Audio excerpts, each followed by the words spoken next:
Há muito tempo, séculos atrás, em uma pequena parte desse nosso vasto mundo, vivia um povo chamado de os Filhos de Israel. Desses filhos surgiram certos homens e mulheres, através dos quais Deus se revelou para toda a humanidade. Um deles foi José, o jovem. Numa distribuição, Works, editora, José, o jovem, um episódio do Velho Testamento.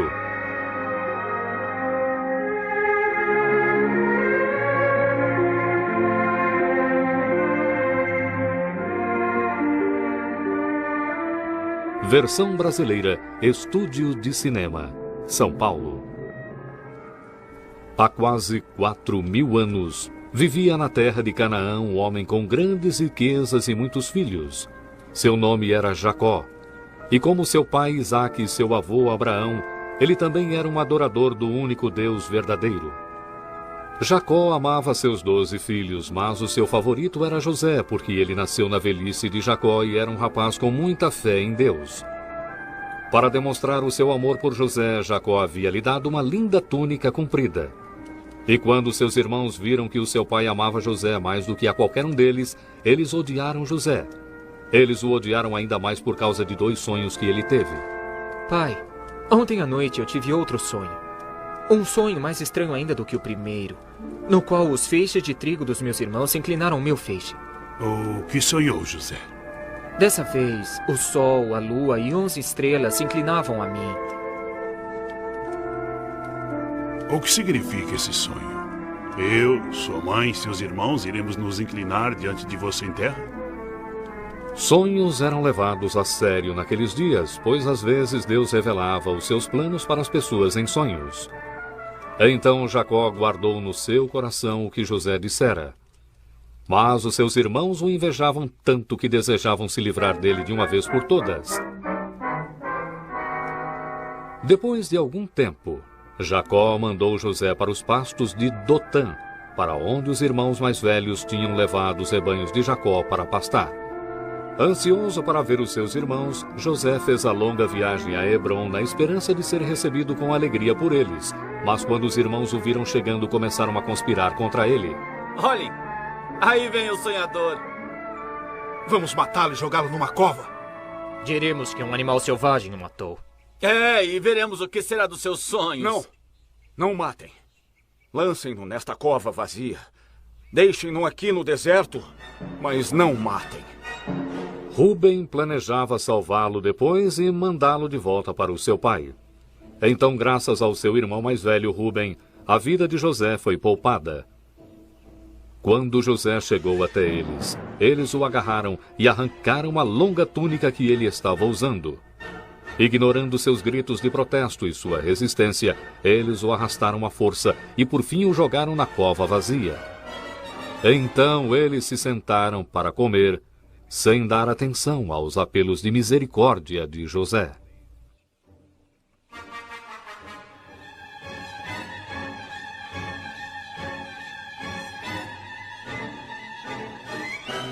Olhem, lá vem uma caravana.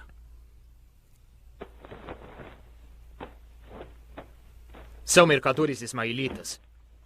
Vem de Gileade, a caminho do Egito. Que proveito teremos se matarmos José? Vamos vendê-lo para os ismaelitas. Excelente ideia. É uma Eu boa concordo ideia. nisso mesmo. Muito boa ideia.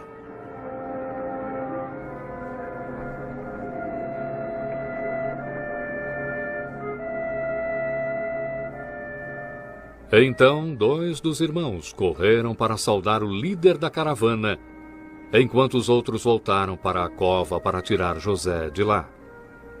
Não demorou muito para o líder da caravana perceber que poderia comprar um escravo por uma ninharia. Sem saber o destino que o aguardava, José estava feliz por sair da cova. Mas quando ouviu a barganha que estava acontecendo entre os mercadores ismaelitas e seus irmãos, ele logo percebeu que o estavam vendendo como escravo. Por miseráveis 20 moedas de prata.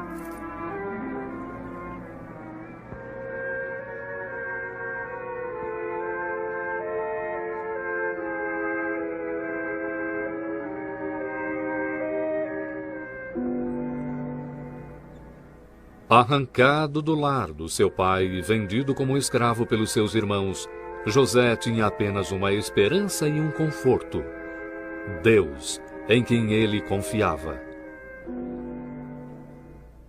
E os irmãos de José tingiram a sua túnica de sangue de cabrito e a levaram para o seu pai, dizendo: Nós achamos isto. Veja se é ou não a túnica de José. Mas é a túnica de José. José, um animal selvagem o despedaçou. José, José, José. Não tente me consolar. Deixe-me descer até a sepultura de meu filho.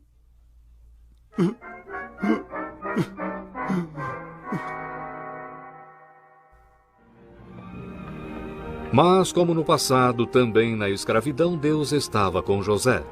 Ele foi vendido para um egípcio gentil e rico de nome Potifar, que era um oficial de Faraó, soberano do Egito.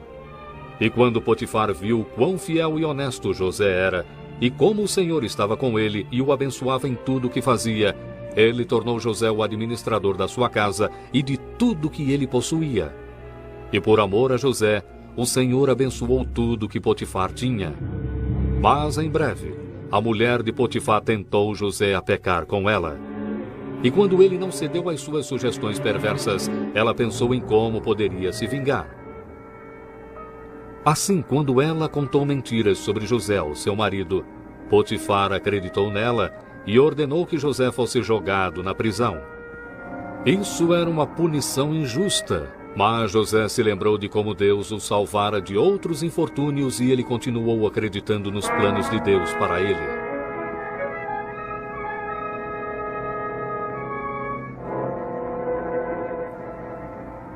Também na prisão o Senhor estava com José. Logo o carcereiro colocou José no comando de todos os outros prisioneiros. Depois de algum tempo, José conheceu o copeiro do rei que era encarregado dos vinhos do faraó e também o padeiro do rei. Ambos enfureceram muito o faraó e foram jogados na prisão. Por que estão tristes hoje? Nós temos tido sonhos muito estranhos. E ninguém consegue nos dizer o que significam. Deus não é o único que pode nos dizer o que significam? Mas por que não me contam o que sonharam? No meu sonho, eu vi uma grande videira. E a videira tinha 3 ramos. Assim que a videira brotou, os cachos amadureceram em uvas. E o copo do faraó estava na minha mão. Eu tomei as uvas e exprimi o suco no seu copo. E dei o copo na mão do faraó. A interpretação é esta. Os 3 ramos são 3 dias. Dentro de 3 dias, o faraó lhe restaurará o seu ofício e dará o copo ao faraó como costumava fazer quando era seu copeiro. Mas lembre-se de mim quando estiver com o faraó de novo. Seja gentil e fale de mim a ele e tire-me dessa prisão. Pois eu fui roubado da terra dos hebreus e também aqui não fiz nada para merecer estar nesse calabouço. Quando o padeiro viu que o sonho do copeiro tinha um significado bom, ele disse para José: Eu também tive um sonho. Então o padeiro contou o seu sonho, mas dessa vez o significado não era bom. Dentro de 3 dias, José disse ao padeiro: Você será morto.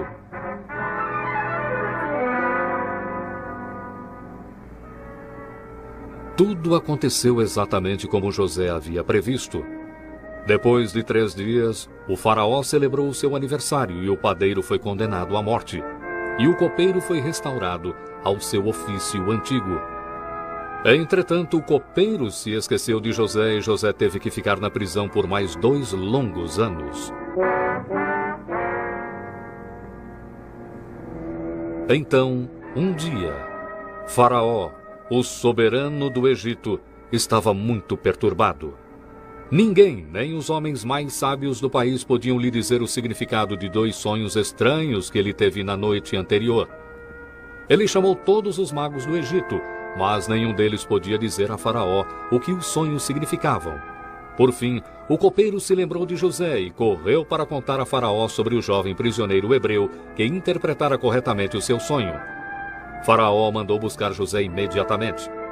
José, barbeado e vestindo roupas limpas, foi logo levado perante o rei.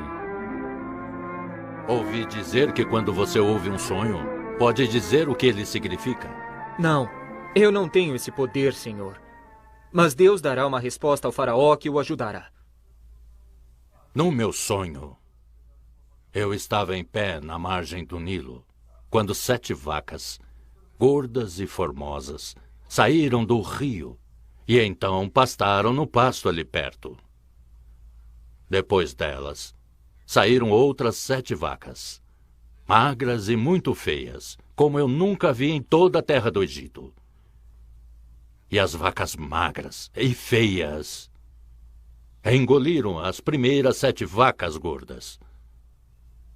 Mas quando elas as comeram, não parecia que as tinham comido, pois as vacas feias continuavam magras como eram antes. Então eu acordei. Em um segundo sonho, eu vi 7 espigas de grão, cheias e boas, crescendo no mesmo tronco. E depois delas, brotaram 7 espigas secas, miúdas e queimadas do vento oriental. E as espigas miúdas devoraram as 7 espigas boas. Eu contei os meus sonhos aos magos, mas ninguém pôde me dizer o que significam. Os sonhos do faraó só significam uma coisa. Deus revelou ao faraó o que ele há de fazer. As 7 vacas formosas são 7 anos, e as 7 espigas boas são 7 anos. Os 2 sonhos têm o mesmo significado. As 7 vacas magras e feias e as 7 espigas miúdas significam 7 anos ruins, 7 anos de fome. É como eu disse ao faraó. Deus mostrou ao faraó o que ele há de fazer. Haverá 7 anos de grande fartura em toda a terra do Egito. Então 7 anos de fome consumirão a terra. E essa fome será tão grave que as pessoas não se lembrarão de toda a fartura que havia no Egito. O fato do faraó ter tido 2 sonhos mostra que Deus está determinado a fazer isso, e que ele o fará em breve.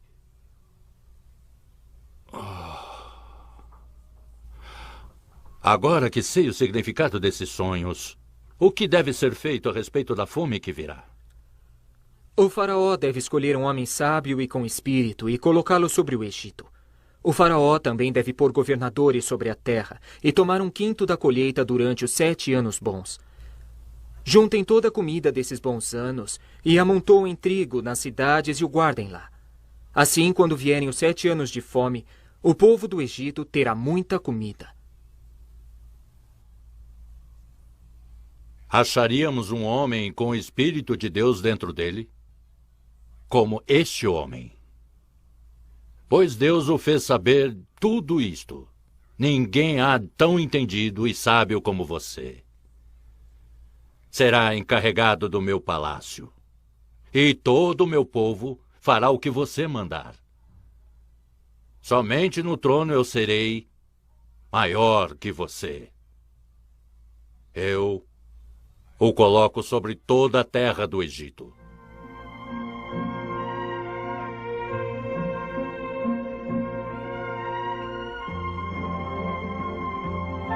Então, finalmente, o propósito de Deus em trazer José para o Egito estava ficando claro. Da noite para o dia, esse jovem temente a Deus subiu de prisioneiro para primeiro-ministro, de escravo para vice-comandante de todo o Egito. E agora ele começou a ver que Deus o escolhera para salvar muitas pessoas de morrerem de fome. Talvez também o seu próprio povo. E Deus tinha um propósito ainda maior, além de pôr José em uma posição de liderança no Egito. Ele estava preparando um povo do qual sairia o Messias.